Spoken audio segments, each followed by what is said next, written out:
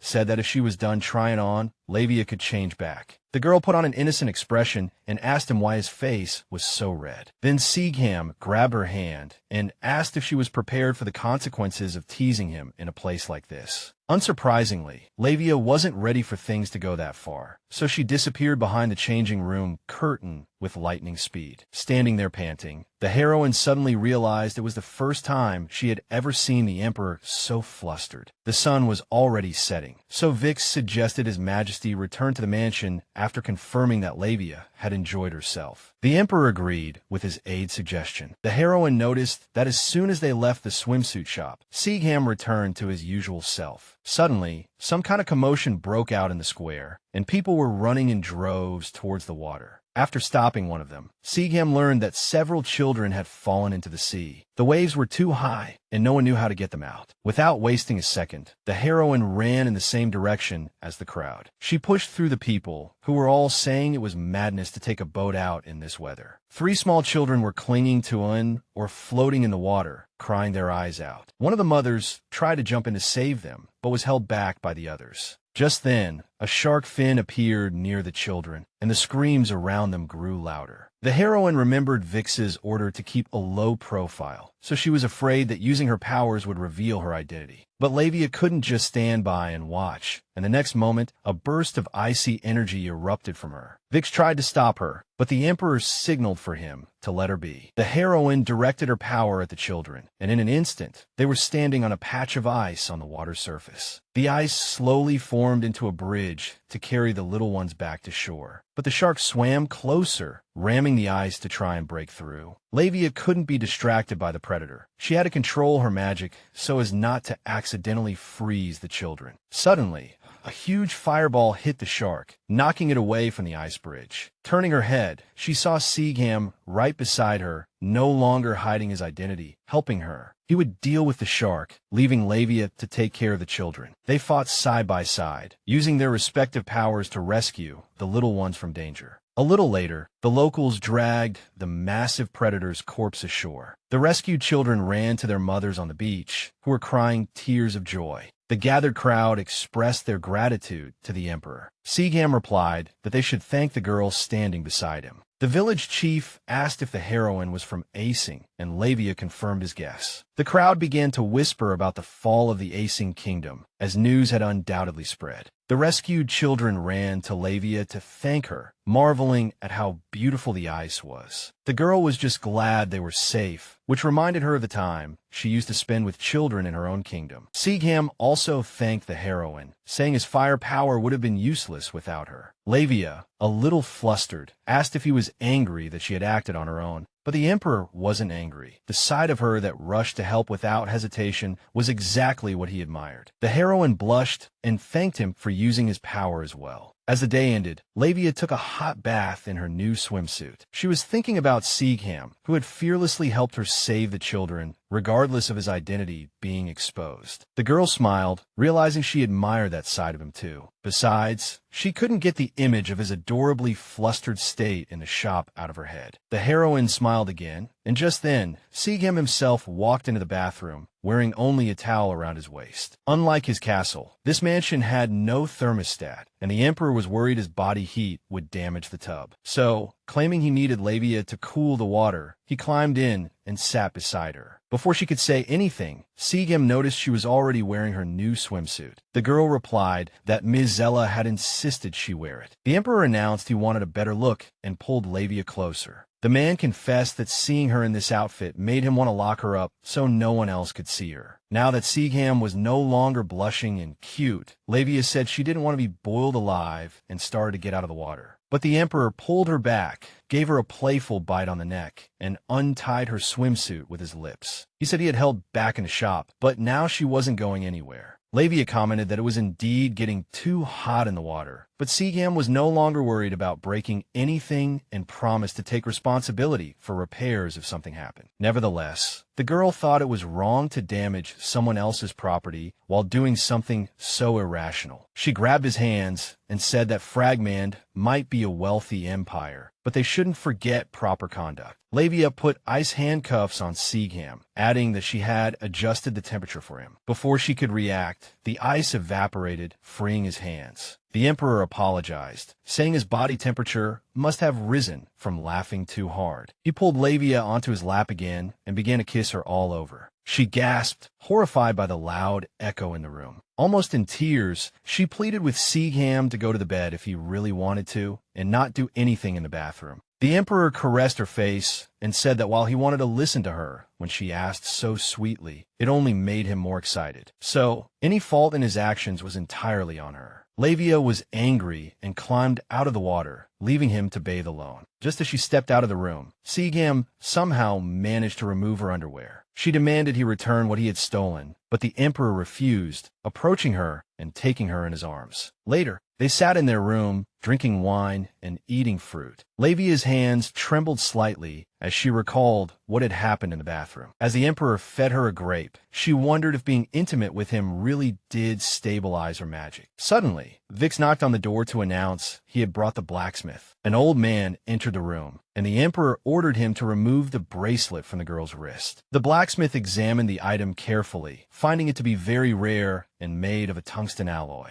This alloy was very impact-resistant and fireproof. It was previously used in Ferganda to build castles, making the structures fire-resistant, and they mostly used it to construct dungeons. They did this because ordinary dungeons couldn't hold people with superpowers. Just then, Levia suddenly felt her earring become scorching hot. The emperor told the old man to remove the bracelet immediately, breaking it if necessary, but the blacksmith replied that a special tool was needed to remove the piece of jewelry. Although the tool was ancient, luckily the man knew where to get one. He then turned to the heroine, thanking her for saving his great-grandson, who had fallen into the sea that night. The blacksmith asked her to be patient, promising that he would definitely free the princess from the bracelet. After everyone had left, Levia noticed something was off with Zighelm, but when she asked about it, he remained silent. The girl noticed that the earring on her ear had become hot when the conversation shifted to the castle dungeons. The former emperor of Ferganda must have locked Zighelm there as a child to discipline him. The Emperor had always protected Levia, so she wanted to be a source of strength for him too. She sweetly called him Zig and softly asked if something had happened to him in the dungeon. The Emperor's expression changed in an instant. He turned his face away and replied that regardless of who she had been talking to, it was something she didn't need to know. Realizing how painful those memories were for him, Levia apologized to Zighelm. He popped a grape in her mouth, telling her there was no need to apologize as it was just a personal matter. The Emperor's voice was the same as usual, but his eyes were colder than normal. Zighelm suggested she get some rest and then went to talk to the Duke. The next morning, she was having breakfast alone on the balcony, as the Emperor hadn't returned to the room all night. She gazed sadly at the sea view, wondering if he was truly angry with her because of their conversation. Suddenly, Miss Solha approached Levia, asking if she was truly the sole survivor of the fallen kingdom of Ezen. The lady commented that the princess was very lucky that His Majesty had brought her back to his castle. The heroine confirmed her statement, adding that she was very grateful to Zighelm. Then, Solha, still smiling, asked if Levia had already fallen in love with the Emperor, though the very thought gave her goosebumps. Although the heroine rushed to reassure her, the girl believed the princess was probably hoping to seduce His Majesty with her ice powers. In any case, she bluntly told Levia not to get any ideas about being special. After saying this, Solha snuffed out the candle on the table with her bare hand, squeezing it tightly. The girl added with a Cheshire cat-like grin that she was the one who would marry the Emperor. The heroine jumped up in alarm, worried that Solha might have burned herself, but she told her not to worry, as she was very resistant to fire. Remembering that the girl was the former Emperor's niece, Levia asked if she had fire powers, but Solha denied it, saying that even without powers, she could perfectly well win His Majesty's heart. She claimed that Zighelm had visited her last night, and that they had spent a very pleasant evening together. Solha leaned in close to Levia's face and sternly warned her to know her place, and to remember thoroughly that she did not belong in Ferganda. The heroine lowered her head and promised the girl she would be careful. Once alone again, she wondered if she had been too proud to think she could actually be of use. But it was now very clear that she wasn't necessarily the only one who could help Zighelm. Lost in thought, Levia didn't even notice she had walked all the way to the beach. If she hadn't made that deal with Zighelm, she would be drifting aimlessly now, like a piece of driftwood. As her toes dipped into the water, the girl suddenly realized how afraid she was of losing this place. The heroine didn't know where she would go when her contract with Zighelm expired, and after she finally learned the truth about her kingdom's fall. Meanwhile, the Emperor was searching everywhere for Levia, not understanding where she could have gone. Finally, he saw her walking towards the sea, looking completely heartbroken. Zighelm shouted and rushed into the water to stop her. He grabbed her arm, and when Levia looked up to meet his gaze, he pulled her close and held her tightly. The heroine was completely bewildered, but he just kept saying that she couldn't leave him. Zighelm couldn't bear the thought of losing her, not since the day he found her frozen body in Ezen. He had held her carefully in his arms, trying not to shatter the ice she had become. That was the Emperor's first kiss, because if she had died, his entire life would have been meaningless. Even if Levia remembered nothing, Zighelm just wanted her to live. He was even willing to accept a relationship without love, based only on,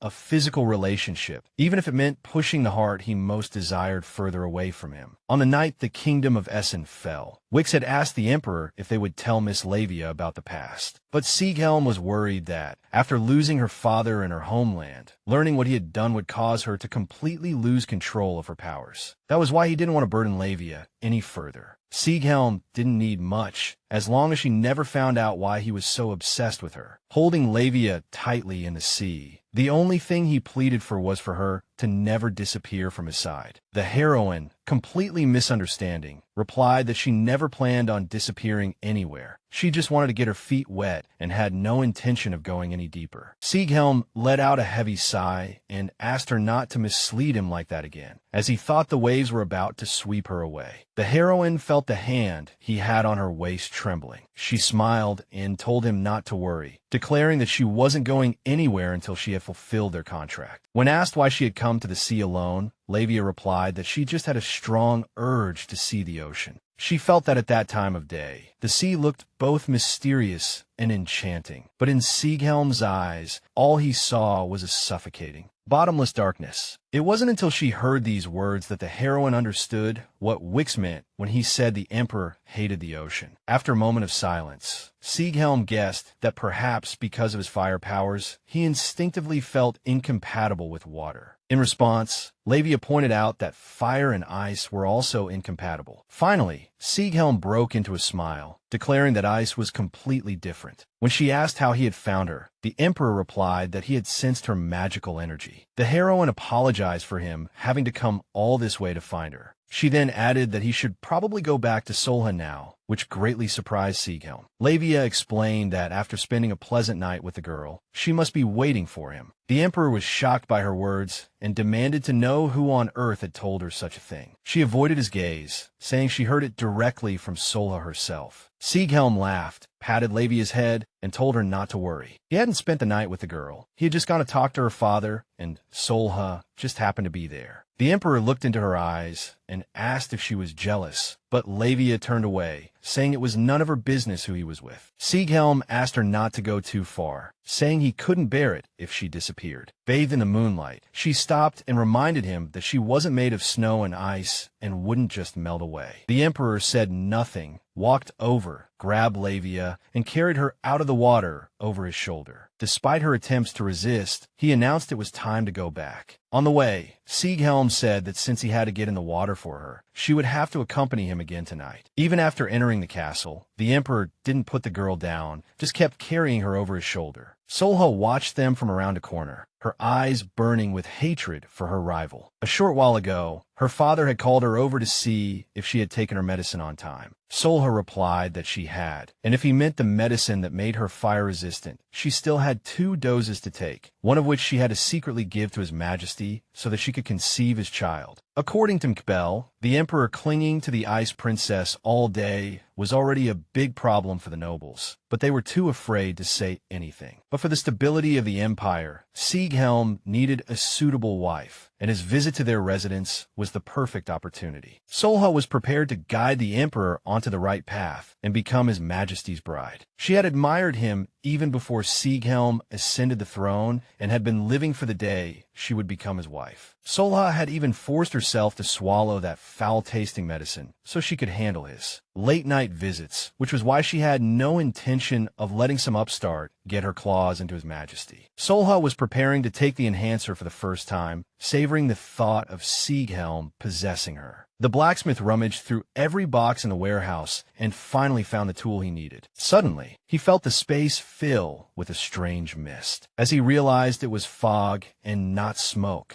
a hand reached out for the old man from the darkness. Wix came to inform His Majesty that the blacksmith who was supposed to remove the bracelet from Levia's wrist had been turned to stone. The tool itself was nowhere to be found, apparently stolen. The Emperor flew into a rage, slamming his hand on the table in anger, as someone was definitely trying to stop them from removing the bracelet. Turning to the window, he saw the girl and Michelle happily cleaning the seashells they had collected on the beach. On the balcony, Zighelm forbade Wix from telling Levia about this, lest her magic go out of control again. He then ordered them to speed up the investigation and to deal with the thugs hiding in the countryside. The Duke entered the office, saying they had information about the device they had requested. Walking into the hallway, the Emperor asked them to open a window as the air felt wrong. The Duke complied with his request and revealed that during the reign of the previous emperor, all tools capable of cutting tungsten alloy had been destroyed on his orders. Zighelm hadn't known about this, but memories of those heavy shackles flashed through his mind. Solha, who had just approached them, asked the Emperor if he was all right and offered him a drink. Since they hadn't been able to find the blacksmith's tool, the Duke suggested ordering a new one from the Kingdom of Mist. According to him, they were the only ones who still dealt with this alloy. Hearing of the Kingdom of Mist again, Zighelm ordered the Duke to make the necessary arrangements. Meanwhile, Solha watched him drink from the cup she had brought, a satisfied look on her face. The moment the Duke left the room, Zighelm felt something was seriously wrong. His body wouldn't obey him at all, and the cup fell to the floor. He gasped for air, and once Solha was sure the drug had taken effect, she went to the window and drew the curtains. Zighelm, burning up, turned to the girl and demanded to know what she had put in his drink. Solha let her dress slide to the floor, reminding him that he wanted to marry someone who could withstand his fire. The Emperor realized it was an aphrodisiac